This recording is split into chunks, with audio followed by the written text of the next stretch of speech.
The coast of Transalpine Gaul is ours. With a victory over the Massalian garrison, which sallied out against us, we now stand as the sole occupants of the coastline. The Pharaoh of Egypt called for a balanced stance when seizing the port, sealing the deal. Massalia was ours.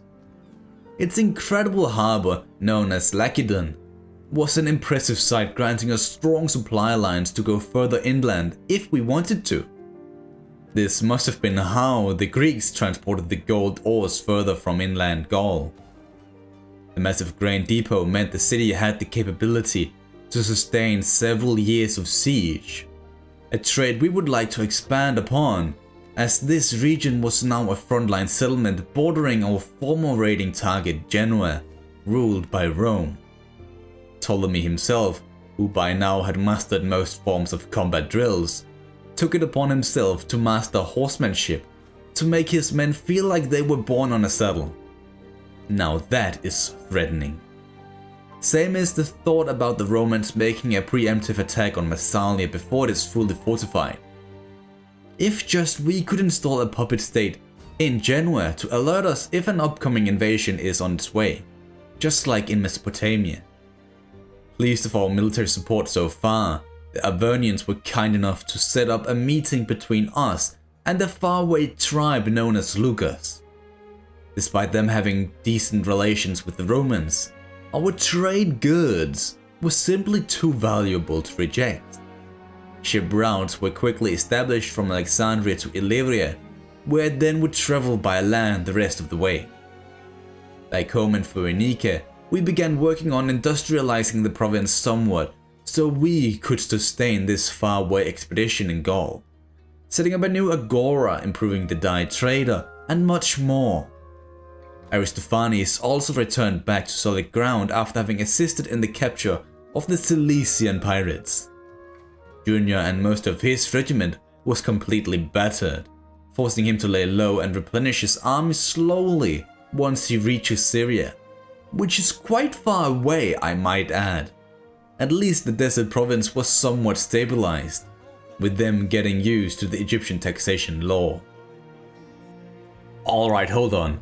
Our hunt for pirate scum wasn't over just yet. A small cluster of ships managed to escape judgment on Cyprus, having fled all the way down the river Nile.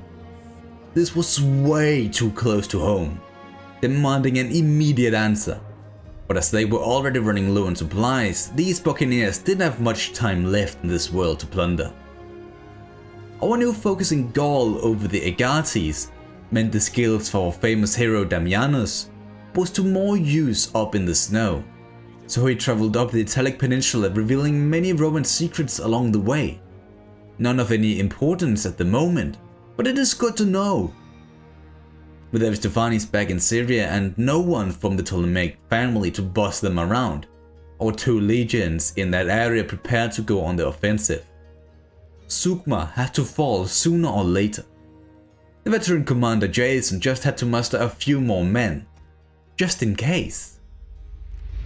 To the surprise of absolutely no one, the Vivisci, the Gallic tribe, betrayed the Arverni in favor of the Massalians, declared war on us.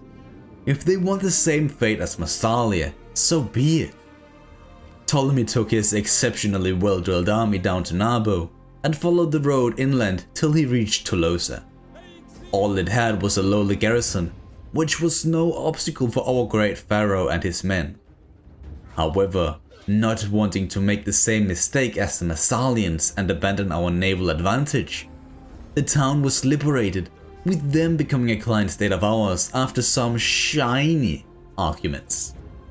This deal gave us full control over the entirety of Transalpina.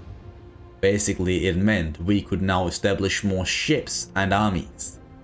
It also allowed us to enact the Noble Philanthropy Edict, making the modernization of this barbaric land more smooth, like the brain of a Seleucid.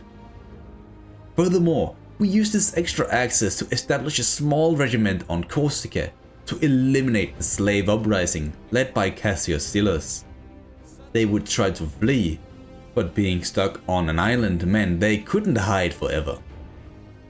Despite it having been quite a while since the last encounter, the Carthaginians became a problem once again.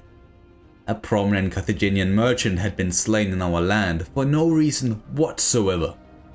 The problem was that the murderer was from a wealthy Egyptian family. But murder is murder, and I will not stand in the way of Carthage in their search for justice. So we gave the culprit to them. We clearly saw how grateful they were as they departed. Finally, a good transaction between our two nations. We had more demanding matters anyway, as our newly established client state was already eradicated. Both the Vivisci and the Massalians marched straight for us. At least the Greeks won't be here for yet another month or so, allowing us to deal with these Gauls who now fielded a more competent army than before.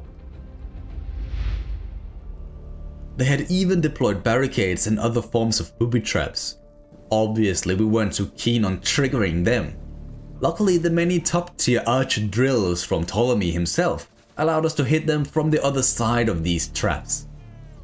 Wanting to harass the enemy from the other flanks, our Javcav found a safe route to bypass these blockades. From here, they would attempt to assassinate the enemy commander who stood on this side. Our barrages were so efficient and deadly, any skirmishers the Vivisci brought forward to counter us was obliterated in 1 or 2 volleys. Once they had no more ranged units, an all-out charge was initiated on our position.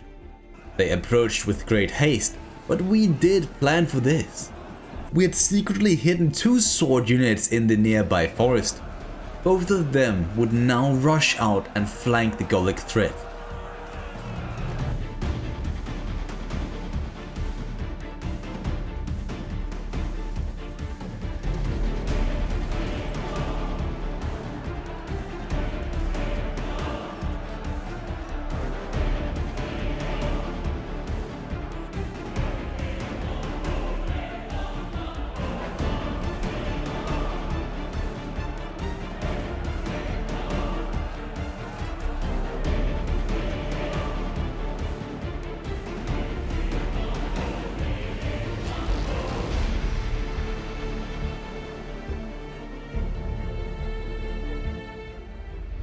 With the battle over, we liberated the town once again. However, by now we've been called untrustworthy for not saving our ally in time. How stupid is that? Plus, this also meant we wasted like 10,000 gold on absolutely nothing. Oh, the Vivisci quickly became a high priority target. But we neither could hang around nor pursue the Gallic bastards, as the Massalians were still on their way. We did, however, still have the funds to continue our cultural conversion campaign by improving our temple and enhancing our Gallic embassy. We did also recruit a new local legion to safeguard our colony. It won't be the most advanced army in the world, but fit enough to deal with rebels and other barbarians if needed. By now our 2 armies in Syria were finally ready. With Jason approaching from the south and Aristophanes from the west, there was no escape from our former client state.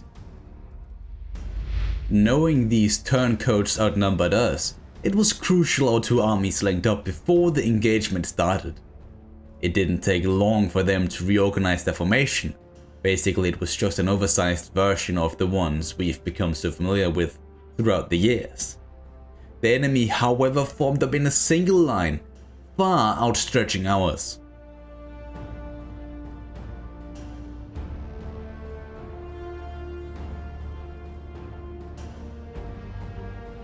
And as our cavalry on the right by accident scared the enemy by getting too close, they suddenly charged before we were actually ready for them. Our elite and well-drilled pikemen and hoplites held the front line well, barely breaking an inch.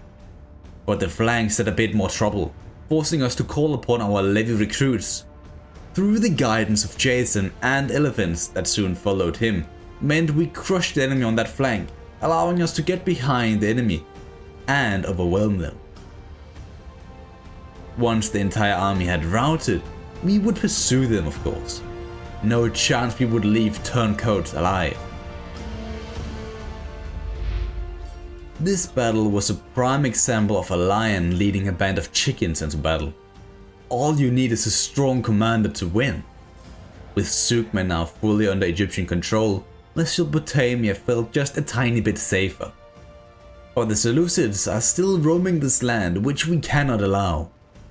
We must protect this new silk resource of ours, which is extremely valuable, which is also part of the reason why we conquered it. We continued to improve our Gallic legion, acquiring a high number of local men to fight in our army, even some mercenary cavalry riders.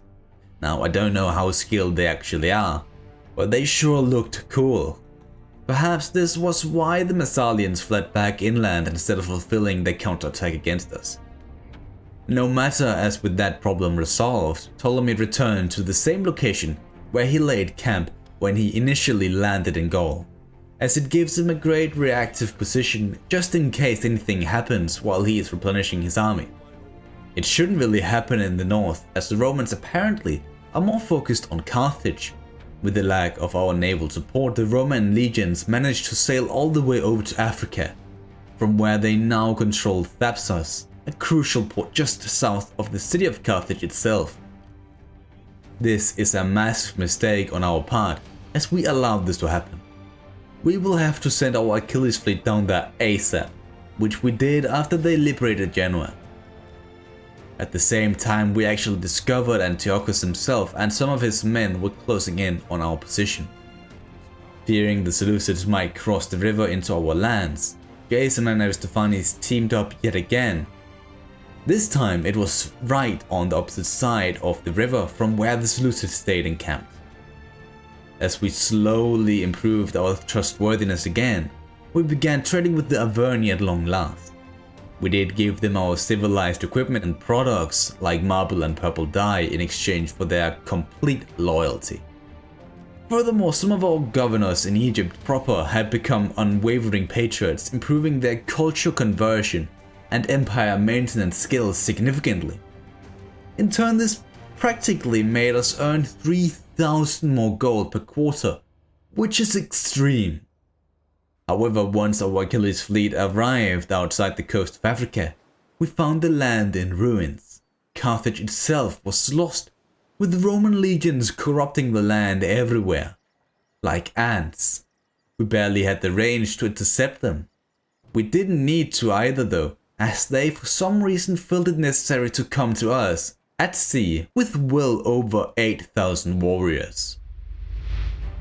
Knowing the Romans only had 4 ships that were actually fast enough to catch up to us, we waited for them to appear. Once they showed up on the left, I immediately dispatched our 5 largest ships to ram them down, while the rest went straight for the slower transports right ahead of us.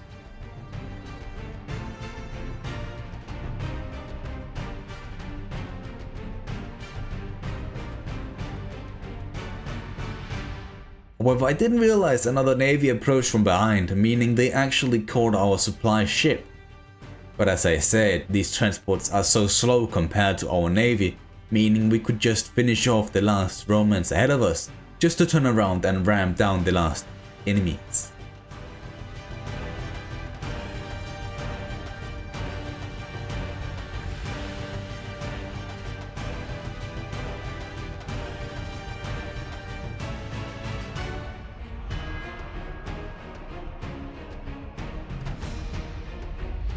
It was a heroic victory, sending all the Romans to the bottom of the sea.